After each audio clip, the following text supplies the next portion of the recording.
सोने के खरौआ राजा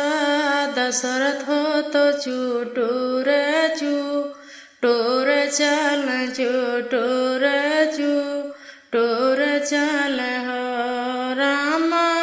खड़ा भईन बालिनी दुवरिया हो तो मालिन से राज कर मालिन से राज कर हो मलिनी सागरी चुनरिया तुहरी लाली हो या चरिया काहे धोमिल हो या चरिया काहे धोमिली हो बोलिया तो बोल्या राजा दशरथ हो बोलाहू नाही जान्या हो बोलाहू नाही जान्या न हो राजा पातरी तिरियवा रानी को सिल्य हो कमाने गुना बाझी हो कमाने गुना बाझीनी हो एतनी बचानी राजा सुनन हो सुनाओ नाही पावे हो सुनाओ नाही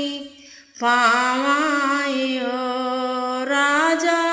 गोड़े मोड़े तान ने चादरवा हो सुताई गज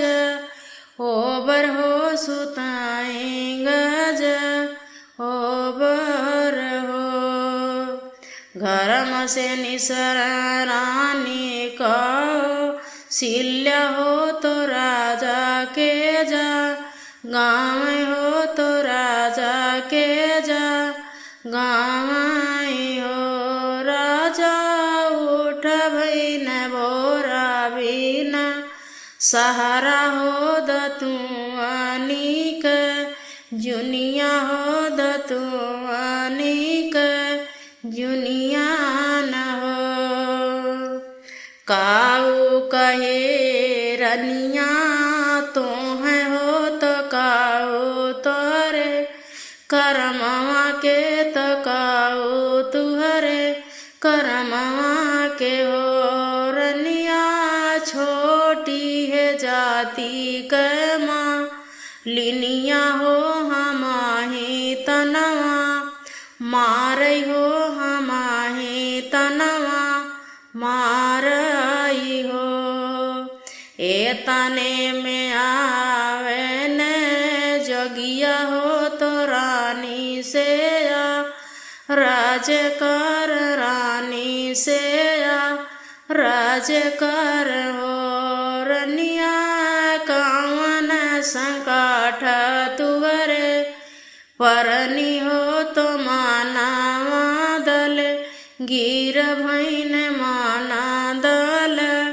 गिर भईन हो जगिया होई जात गोदी में बा लकवा हो बझीनी नौआ छूटत हो बझीनी नौआ छूटत हो आचार्य मिले हुरता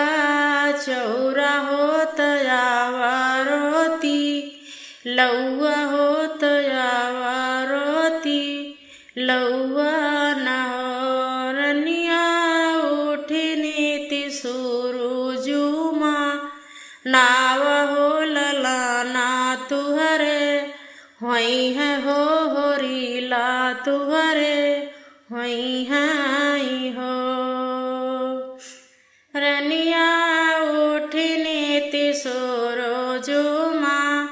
नाव हो ललाना तुहरे होई है हो होरीला तुहरे होई है हो 8 महीना बीती गईल हो ना लागी गईन हो ना लागी गईन हो रामा हो तब नहीं आ पा